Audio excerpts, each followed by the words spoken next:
Hey guys, welcome to, I believe, Devlog 4. Last time we talked about how I wanted to make animations in Blender and then export them to Unreal.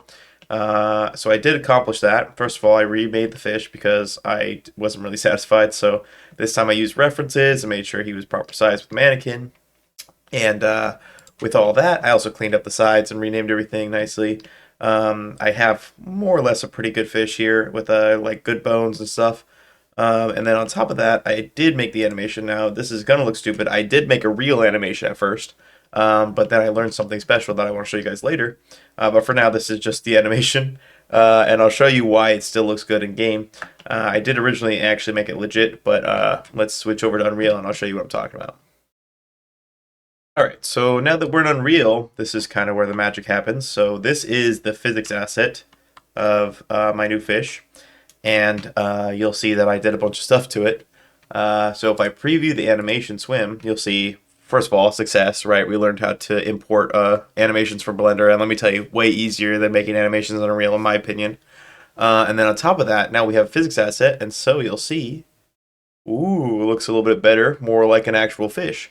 I kind of learned this from watching a GIF. I might attach it here, where I saw a bunch of different fish types swimming, and because I was really trying to figure out like how do I make my fish look a lot better now that I know how to animate or learning how to animate, I guess. Like how do I improve? And so I learned that, and so I was like, okay, well, it'd be a lot easier if I didn't have to move all those bones by myself, and it was more realistic, based on like turns and stuff. So now we have that, which is pretty neat. And on top of that, I went through all of the drawers. I don't know if you guys know, but originally everything was kind of a mess. It kind of looked like this because I was just working on things as I went. Now that I kind of have a better grasp of things, I've got things organized. I also have some inheritance. So this BP fish is the parent for this BP fish thunniform. I don't really know how to pronounce that, but that's the locomotion method for this fish. And basically, I'm starting to change a couple of the logistics or logic, I guess, here, um, and organize it up a little bit. So, same on the Blender side, things are getting a little bit more organized. And then I'll show you what I've been doing so far other than that. So, this is the original blueprint for the fish. It's kind of a mess, and honestly, it was really hard to understand what's going on. And I honestly think I was just kind of like winging a lot of the stuff. Like, okay, like if this doesn't work, and then I'll fix it over here rather than looking at the original problem. And so now, not only am I doing like inheritance and stuff, and I'm putting in, I actually have like helper functions and in my function libraries. Like I'm learning a lot of things. I have debug levels, viz levels, so I can actually turn stuff on and off uh, easily and quickly. And then now I have this type of stuff where it's like color coordinated, nice and organized rather than all that stuff, and as minimal as possible, right? And here, I'm working on it right now. I only have the free roam logic. This stuff is still kind of like up for grabs, so I'm not really sure how I'm going to organize that, but when we get there, we're going to get there. And I'm also organizing them in like folder stuff. Anyways, lots of organization, lots of cleanup, very good. And a lot of better structure, I guess, to the game. And then other than that, I decided, I don't know if you guys remember the spawn logic before, where it would just spin in circles around like a dot. This time, instead of that, I've actually decided to make a zone where the fish actually swims to random spots in the zone.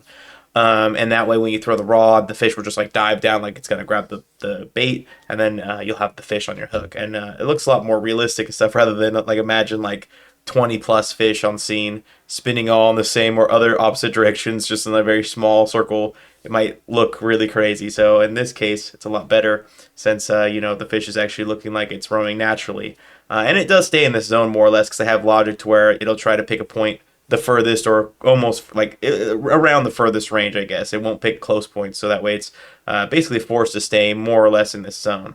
And yeah, it's kind of led me to realize that a lot of the work that I had done so far is kind of messy and disorganized and stuff like that. So I'm gonna take a step back. I think in this next couple weeks, I really want to hammer home on overhauling the fish structures, overhauling, make sure your inheritance is involved so it's easy to use. Make sure the zone thing is easy. Make sure the math is correct and everything's running as fast as possible. Hopefully, we have the fish basically ready to go, and we have the fishing mechanics in. And all we got to do is just, move on to the next step, I guess, which would probably be the rod. But we're putting the rod aside for now because I really want a solid foundation before we move on. So we know how to animate now in Blender. We know how to basically use physics assets in Unreal. So things are going pretty good. All right, talk to you guys then.